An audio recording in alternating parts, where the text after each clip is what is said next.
Okay, so I wanted to quick put a load of wash in this morning, but this is the way we get rid of our wash water.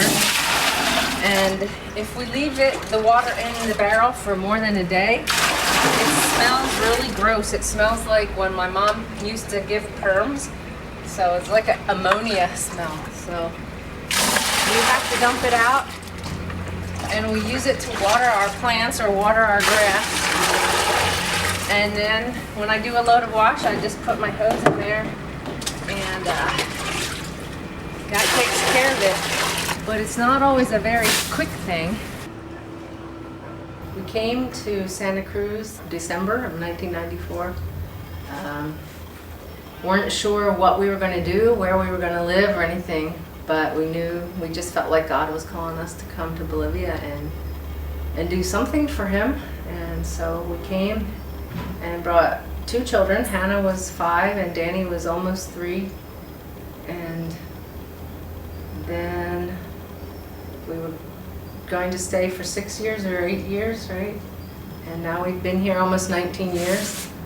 We found a house in this neighborhood, and there was no church in this neighborhood, so we decided to start a church here. Started with a group of children that met on this porch every Saturday afternoon, and gradually, after many years, it turned into a church.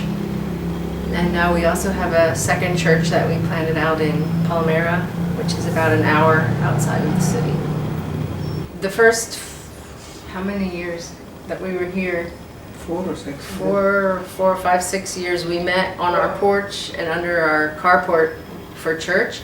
And sometimes it would be windy and rainy and everything would get wet, and it was just kind of uncomfortable. So one time we went to the States for a couple months, and a guy from our small group that we had been at Temensen Church before we came to Bolivia asked what our greatest need would be. And we said, well, we'd really like to buy a lot to build a church on, but at that point it was around $10,000 for a lot, right? And so he called us back a couple days later and he said, I've been talking with somebody else, and we have an idea of how you can get a lot. No, first time this cook Bolivian food. Yeah, he asked if we would cook Bolivian food for 100 people and charge $100 a plate.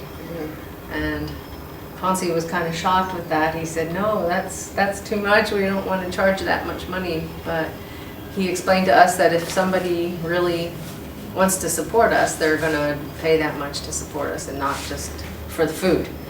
So, and then they changed their mind and they got somebody to cater it, and it was really nice. We had a very special evening, and at the end they gave us $10,000, and we came back and bought the lot, and that's where our church is now.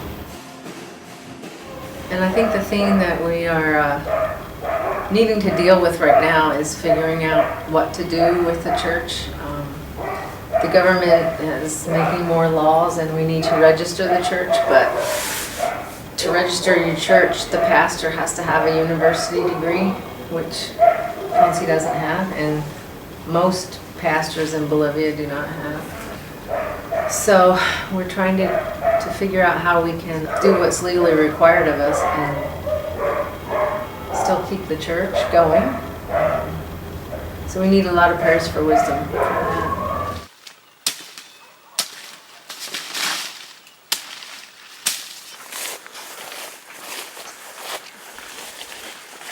And this is our last avocado tree. I think they're not ready yet. Okay. Because last year when we bought it, in like May, he was picking off of here. So I'm assuming they're not ready yet. Here's the lemon tree I'm going to pick on the way back.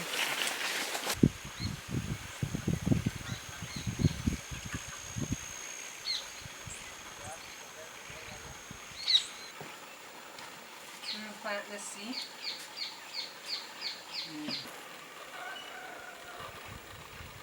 There are so many good things about living in Santa Cruz too, and one of my favorite things is always having fresh fruit and fresh vegetables all year round. We can get fresh tomatoes and oranges and tangerines, and This plant is probably my favorite plant. It's a jasmine plant, and it's not really blooming much right now, but there's at least one flower. You can see what it looks like when it's in its proper season for blooming. It just gets white with blooms, and we can smell it all the way inside our house. It smells just wonderful. I love that scent. The showers we have too are these little things that they're actually called widowmakers. Some people call them widowmakers because you can get electrocuted, I think, by using them. But we've really tried to ground ours very well, and I think it's safe. But if you want a hot water to come out, you have to flip this thing that way. And if you want cold water, then you flip it that way. And there's not really a way to regulate in between too well. So when it gets too cold, you flip it over here, and when it gets too hot, you flip it back here. And I'm not sure that's really safe. Another thing that, well, missionaries, you might think of all the hardships we go through. And there are, I mean, we really miss our home and our family and our friends more than anything else. But after that, one of the things that's pretty high up on the list of what missionaries miss are chocolate chips. And so my mom, she's so wonderful. Every now and then she sends us packages, and we get very excited when we see a package like this. And she sent us chocolate chips must have been Valentine's Day. And we really appreciate that. Mom, we thank you a lot. I just want to give you a little idea of what the chocolate chips often look like when they get to us. Oh, they must have been pink for Valentine's Day special. But hey, we're still going to use them. I will chop them up and gladly use them in cookies. When we first moved down here, or we're thinking about moving down here, and I knew that Ponce felt pretty strongly that we should never ask anyone for money. And that was a very stretching experience for me. Not that I wanted to ask people for money, but I was just like, how are we going to survive? I mean, we have 2 little kids, and we don't know where we're going to live, we don't know what we're going to do, and we don't have any support that we're really sure of. Our home church did promise to give us some, which was encouraging, but it wasn't nearly enough for a family of 4 to live on. Sure. So it's been so amazing just to see how God has provided, and have never really felt need. Just seeing the situations that so many people are living in is really hard. There's just not a whole lot of social services and things in Santa Cruz anyway that are really set up to help people. Sometimes whenever we go out, we hear people's stories and all their suffering and all they're going through, and we come home feeling pretty heavy. So Yeah. feel kind of frustrated. Like maybe what we're doing is a drop in the bucket, but hopefully that drop is important anyway.